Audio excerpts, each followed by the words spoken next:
국선 변호인 드디어 떨어져 나갔더라고요. 사선 변호인 선임을 했습니다. 사선 선임하면은 국선은 자동으로 취소가 됩니다. 자, 언제 선임했냐? 지난 6일. 그 6일이 왜 중요하냐면은 이게 그 항소유예서 제출 기한이 7일이에요. 그러니까 7일까지 항소유예서 안 내면은 항소이유 묻지도 따지지도 않고 그냥 기각해버립니다. 바로 그 데드라인 하루 전에 변호인을 선임을 했습니다. 이찬진 변호사를 선임을 했어요. 민변 출신입니다. 민변 부회장 출신이고 연선 18기. 연선 18기면은 이 대표하고 동기입니다. 지금 사실 뭐 연수원 이제 다 끝났고 이제 로스쿨도 이제 15기 뭐 이렇게 되잖아요. 그러니까 어마어마한 사실 선배급이죠. 굉장히 원로급의 그런 변호사입니다. 쌍방울 대북송금 사건에서 변호를 맡았습니다. 그리고 당연히 혼자 하진 않겠죠. 위대훈 변호사가 또 이제 같이 선임이 됐습니다. 아마 이찬진 변호사하고 같은 법인에서 같이 일하는 걸로 보여요. 21기 판사 출신이고 역시 대북송금 사건 변호를 맡았습니다. 이 사람 같은 경우에는 2021년에 왜 그 윤석열 당시 검찰총장 징계하고 그런 국면에서 이제 법무부 대리하고 뭐 그런 사건도 했었더라고요. 당시에 이제 정권 바뀌고 나서 이 사람에 대한 그 법무부 대리를 뭐 법무부가 일방적으로 취소하거든 그런 일도 있었던 그런 변호사고요. 이 사람들뿐만 아니라 자, 또 누가 들어왔냐? 1월 7일 날 법무법인 백송이라는 곳에서 들어왔는데 법무법인 백송은 이제 제가 알기로는 이제 전관 출신 뭐 부장판사 검사 이상이었던 뭐 고검장, 고법부장 출신 이상 그런 그 전관들이 많은 그런 펌이거든요. 거기에서 김환수 대표 변호사. 이 사람은 누구 사건 했었냐면은 김용 사건 변호인했던 사람입니다. 자, 이게 이렇게 되면 어떻게 해요? 그러니까 이게 지금 변호인 약간 돌려막기 같은 생각 들잖아요. 그러니까 정진상 변호했던 사람이 이재명 대표하고 또 김용했던 사람이 이재명 대표 변호하고 또 이재명 대표 변호인단이 그쪽으로 가기도 하고 이런 식으로 서로 어떻게 보면은 피고인은 다르지만은 거의 약간 공동 변호를 하는 뭐 그런 상황이 아닐까 싶을 정도로 변호인단이 많이 면모가 겹칩니다. 자, 이렇게 변호인 선임한 이유가 뭐겠어요? 원래 그 1심에서 결과가 좋으면은 그대로 갑니다. 근데 공직선거법 1심 어떻게 됐어요? 의원직 상실령 나왔잖아요. 그러니까는 2심에서 변호인단을 다 바꾼 겁니다. 이 1심 변호인은 누구였냐면은 김종근 변호사 그리고 이승엽 변호사. 김종근 변호사는 이제 LKB 그 대표 변호사입니다. 사실 제가 이제 재판을 쭉 지켜봤잖아요. 근데 1심 변호사도 굉장히 잘했어요. 나름대로 그 굉장히 열악한 여건임에도 굉장히 그래도 이제 막 크게 막 정도 벗어나지 않고 차분하게 법리적으로 잘했다는 생각이 듭니다. 그러니까 이거는 왜 저희가 그 뭐 공부도 그렇잖아요. 될 놈 될, 할 놈 할. 그 사건도 마찬가지예요. 될 놈 될. 될 사건은 되고 안 될 사건은 안 된다. 사건 모양에 따라서 이거는 도저히 유죄가 요새는 이제 그것도 장담 못하긴 하겠는데 어쨌든 도저히 무죄가 나올 수 없는 사건은 변호인을 누굴 쓰든 무죄가 나오기 어렵습니다. 저는 이 사건은 그런 사건이라는 생각이 드는데 아무튼 1심에서 지금 큰일 나게 생겼으니까 더군다나 지금 윤 대통령 탄핵 국면하고 맞물려 있어서 2심에서 어쨌든 결과를 뒤집어야 된다고 생각을 하니까 지금 변호인단을 지금 대대적으로 물갈이를 한 것이죠. 자, 근데 그러면 1심에서 재판을 제대로 안 했느냐? 1심에서 재판을 부족하게 했느냐? 아니죠. 제가 판일께서 여러 번 해드렸었죠. 자, 1심 증인 한 몇 명이었을까요? 이 사건 증인 몇 명이나 했을 것 같아요?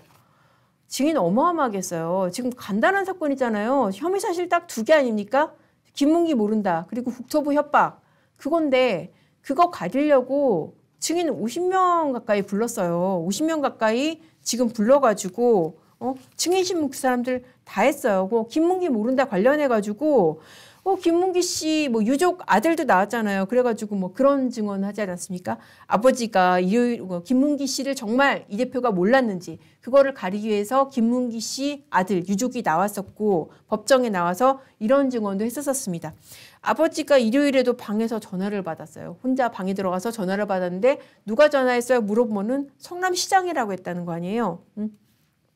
그러니까 이게 모를 수가 있느냐. 거기에 대해서 우리가 좀 아니 이거를 모를 수가 있어? 지금 뭐 9박 10일 넘게 그렇게 해외 출장을 같이 가고 더군다나 골프도 쳤는데 이 사람을 모를 수가 있어? 이 당연한 사실을 입증하기 위해서 이 유족인 아들까지 부르고 유족이 그런 증언까지 했었습니다. 그리고 이 사건에서 가장 중요한 증인이 누구예요? 바로 핵심 측근이었던 유동규 씨. 유동규 씨가 그 출장 중에 에피소드도 막 증언을 했었잖아요. 그 골프공 찾으면서 같이 셋이 골프 쳤다는 거 아니에요. 그리고 카트도 김문기 씨가 같이 탔다는 거 아닙니까? 카트 운전 누가 했어요? 김문기 씨가 했다고 그랬잖아요.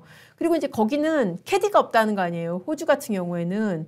그래갖고 직접 이제 골프공을 골프 치는 사람들이 찾아야 된다는 겁니다. 그렇게 골프공 찾으면서 김 팀장 거기 있어. 이런 거를 그때 당시에 이재명 시장이 다 얘기를 했다는 거예요. 그리고 또 김문기 씨가 카트 같이 타고 돌아다녔다. 이런 증언까지 다 했었습니다.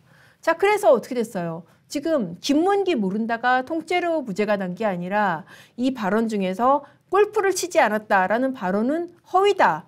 라고 다 이런 증언들에 기초해서 판결이 난 거 아닙니까?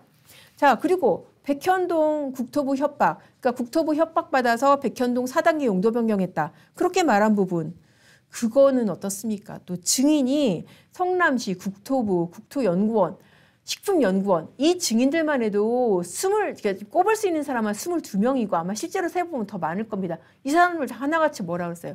용도 변경 과정에 협박 없었다. 그리고 용도 변경은 지자체의 장의 권한이다. 다 그렇게 증언을 했었습니다.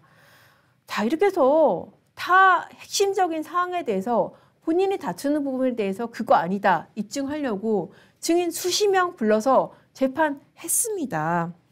근데 2심에서 뭐를 더 할 게 있을까요? 저는 굉장히 의문인데 제가 이제 어제 굉장히 고위 판사 출신 법조인 만났는데 그분 같은 경우에 어떤 뭐 계엄에 대해서 굉장히 부정적으로 생각을 하고 이건 있을 수 없는 일이다라고 이제 그렇게 얘기를 하는 분인데도 이 지금 공직선거법 재판에 대해서는 이거는 도대체 뭐 2달 갈 것도 없는 재판이다. 그런 얘기를 하더라고요.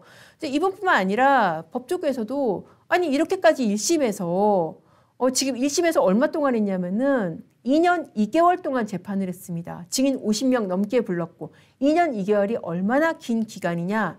1심 법정 기한이 얼마라고 그랬어요? 6개월. 근데 2년 2개월이면은 얼마예요? 지금 24개월하고 26개월이잖아요. 법정 기한의 4배가 넘는 기간 동안 재판을 한 겁니다. 그러니까 법정 기한 4배 넘게 재판하면서 지금 2가지 입증하려고 증인을 50명 넘게 부른 그런 재판에서 2심에서 도대체 뭘 더 할 게 있냐. 이거는 원칙대로 633 지켜야 된다. 633 제가 계속 강조돼서 말씀드렸죠. 6개월, 1심 6개월, 2심 3개월, 대법원 3개월. 3개월 내에 판결이 나야 되는 사건입니다. 뉴시스발로 검찰이 이제 이재명 위증교사 항소를 냈는데 항소 이후 그 기사가 나서 그거 하나 조금 소개를 해드릴게요. 지금 가장 최근에 업데이트된 소식인데 검찰이 항소 이유를 이렇게 얘기를 했습니다. 음주와 운전을 나눠서 무죄 판결을 했다라고 그렇게 얘기를 했네요. 음주하고 운전을 나눠서 무죄 판결을 했다. 그러니까 음주하고 운전죄가 아니니까 음주운전은 무죄. 이렇게 정말 너무 기교적이고 말이 안 된다. 뭐 이런 식의 논리라면은 앞으로는 성공한 위증교사는 처벌할 수가 없다. 제가 이제 판일계에서 굉장히 좀 화가 나서 이제 진행을 해드렸던 부분이 그거 아닙니까? 녹취록에서 있는 그대로 말해주면 되지.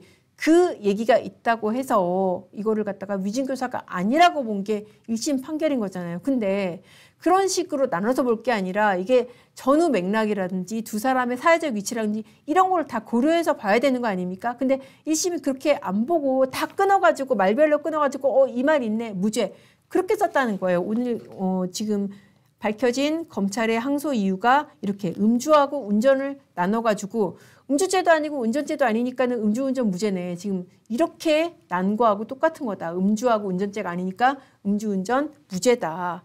라고 난 거라 똑같이 어이없는 판결이다.